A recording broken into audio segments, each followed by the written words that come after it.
Hi guys, welcome to homework helper number 7 for experimental design. Let's quickly go over the purpose, task, and outcome of your homework assignment today. So the purpose is to practice identifying important parts of the experiment. So these important parts that we're talking about today are the parts that you guys saw in the movie. The task, as you read, is to draw a picture to help you visualize the experiment. Believe it or not, pictures are really important, and oftentimes these pictures can mean the difference between getting an answer right or getting an answer wrong.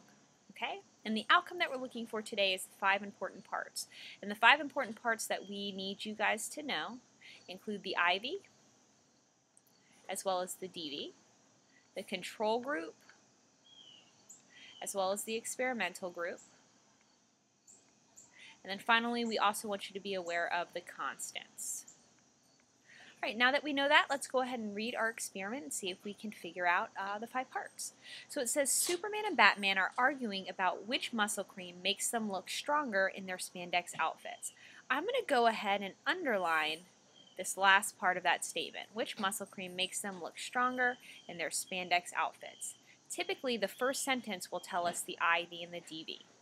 They decided to conduct an experiment to find out. For 1 month, they gave 50 men, ages 18 to 25, Superman cream. That's important. And we had 50 other men of the same age that got the Batman cream. And then finally, we had 50 more men of the same age that received no cream at all. After 1 month, they measured each man's increase in muscle mass to see who was right. For the first part, we just want to figure out who was running the experiment. So we just have to look back up here. It says Superman and Batman are arguing about which muscle cream makes them look stronger in their spandex outfits. So who's running the experiment? It's going to be Superman and Batman. Once we do that, we need to take over now. The easiest way to figure out what the IV is in an experiment is to put yourself in it. So if we're going to put ourselves in the experiment, we just need to go back and cross out everywhere you see Superman and Batman.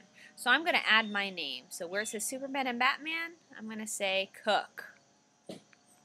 Cook is arguing about which muscle cream makes them look stronger in their spandex outfits. So wherever I see myself, that's where I know that I'm changing. All right, let's look at our independent variable. The independent variable is the thing that I change in the experiment. So if I look back up here, typically the IV and the DV are found in the first sentence. So what am I changing in this experiment? I'm changing the muscle cream. So the muscle cream is going to be my IV. I'm going to write it down here. Then I'm looking for my dependent variable. My dependent variable is what I am measuring. So what am I hoping will happen if I use my muscle cream? Well, if I look at the tail end of that first sentence, we're trying to see if we look stronger. So our dependent variable is whether or not we look strong or looking stronger. Then the next thing that we need to try to find is our experimental group. Our experimental group is the group that receives the IV. And remember, my IV in this particular experiment happens to be my cream, my muscle cream. So my experimental group is going to be all the groups that actually receive the cream. So if I look back up at the top, I notice that I have one group here that received the Superman cream. And I have another group that received the Batman cream.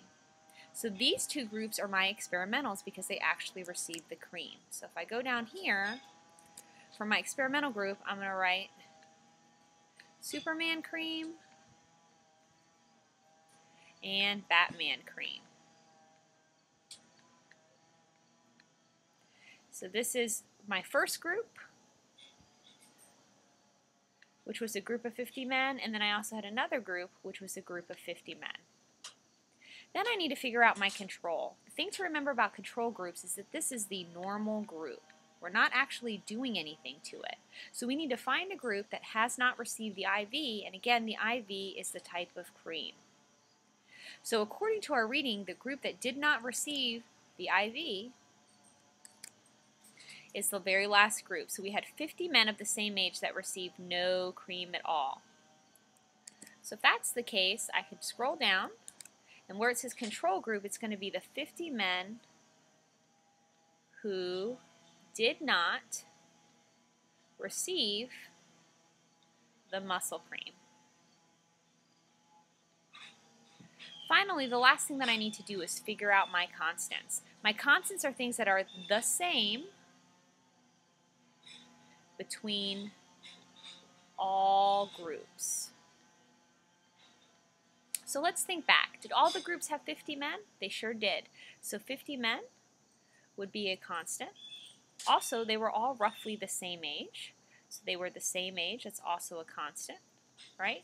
We could also say that they were all men. We can highlight that. And if we go back up into the experiment, I'm sure that we can pick out a few more things, right? So they were all given 1 month. They all were measured to see increased muscle mass. So these could also be included when you're trying to figure out your constants. Remember, on your quiz and on your test, you're going to have to be able to find the 5 components of a good experiment and be able to pick them out from an experiment that you've read. Good luck.